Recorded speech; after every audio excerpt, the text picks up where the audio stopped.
In the context in which I speak to this budget today is one of chaos and instability following on from 14 years of Conservative failure on the economy. This budget has not changed the dial. The reality is that people will still be worse off after the last 14 years. And Sky's Ed Conway shares a graph that he says the Chancellor didn't want to talk about, which shows that after the budget, the UK tax burden will still be heading up to the highest level since the aftermath of the Second World War. So no, this is not a turning point. Household mortgage costs are up, prices are still rising, and the tax burden is at a 70-year high. The Chancellor likes to speak of stability, but he seems to forget that he comes from the same party that gave us the former Prime Minister, who was beaten by a lettuce, and her disastrous mini-budget with its impact on our national debt, our businesses, our local council finances and our family finances. Those consequences are still playing out and will for years to come. What Britain needs first and foremost is a serious plan for growth. We should be in no doubt, Madam Deputy Speaker, that our low-growth, high-tax economy is the endgame of 14 years of conservatism, the result of the hollowing out of our public sphere, the stripping back of businesses' potential, the levelling down of hope. Official figures show that people are worse off at the end of this Parliament compared to the start. The CPI average hourly pay for residents of Feltham and Heston has fallen by 6% since 2019, when it was around £17 in today's prices, and has fallen by 20% since 2010. The number of small businesses in Feltham and Heston has been falling for the past 2 years running and is now lower than it was in 2019. 40% of children are in relative poverty after housing costs, and it's no surprise that the average family will be £1,200 worse off under the Conservative tax plan, given 25 Tory tax rises since the last election. But, Madam Deputy Speaker, it does not have to be this way, and that's the point, isn't it? There is an alternative to the choices they are making that have left people in Britain worse off, while friends and donors do well on that VIP fast lane.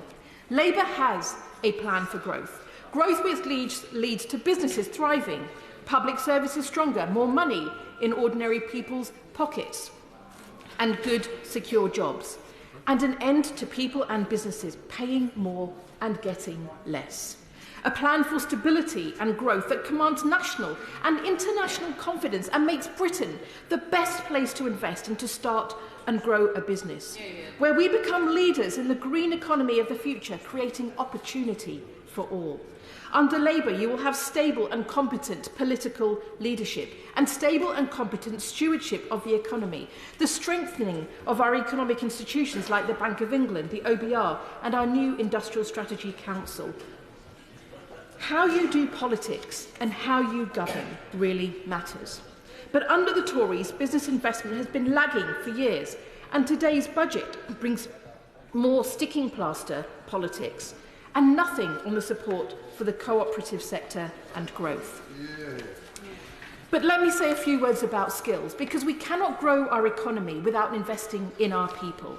The biggest opportunity we have for inclusion, for our productivity, for our economic growth, for the competitiveness of our nations is a strategy for human talent.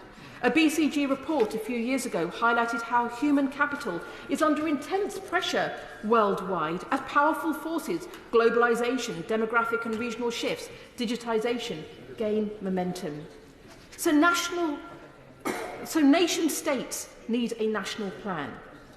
But this budget comes on the back of years of failure and gives no answers to the skills challenges that we face. New official data from September shows worrying trends since 2017, when the last survey was done. The proportion of employers with a skills shortage vacancy has gone up from 6% to 10%. The proportion of the workforce with a skills gap, where an employee is judged by the employer to lack full proficiency, has gone up from 4.4% to 5.7%.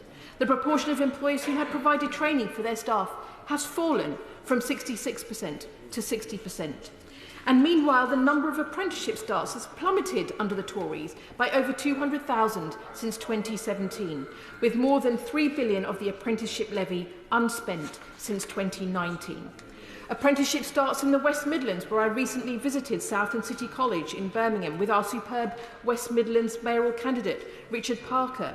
Apprenticeship starts in the West Midlands have fallen by over 30% since 2010. And small business engagement with apprenticeships has dropped by a staggering 49% since 2016, something we must change. And this decline has not been an equal one. In 2015, more apprenticeships were started by learners amongst the bottom 40% of income distribution. Now they are started by those in the top 40%. And the Chancellor rightly talked about the productivity challenge and some of that improvement coming from digitalisation and AI. But over half of secondary schools in the UK were not even offering computer science as a GCSE in 2021. And the number of 14 to 19-year-old students taking technical IT or computing qualifications has fallen by a third since 2015. Tackling our productivity also needs a plan for our young people.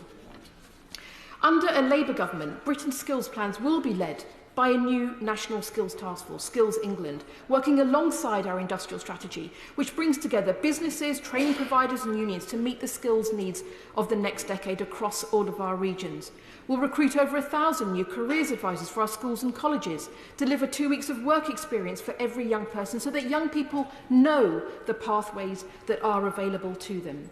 And we will better support our FE sector to support local skills needs where the LSIPs demand it with new technical excellence colleges.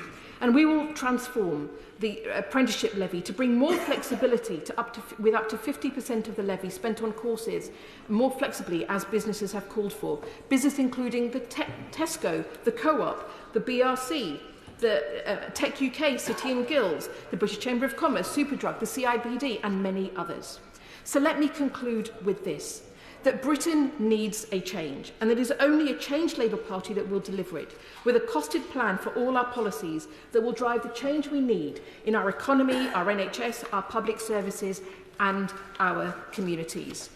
They, Madam Deputy Speaker, are out of ideas and they are out of time. And more than anything, this budget has shown what my constituents need and what our economy needs and what our country needs is a Labour government.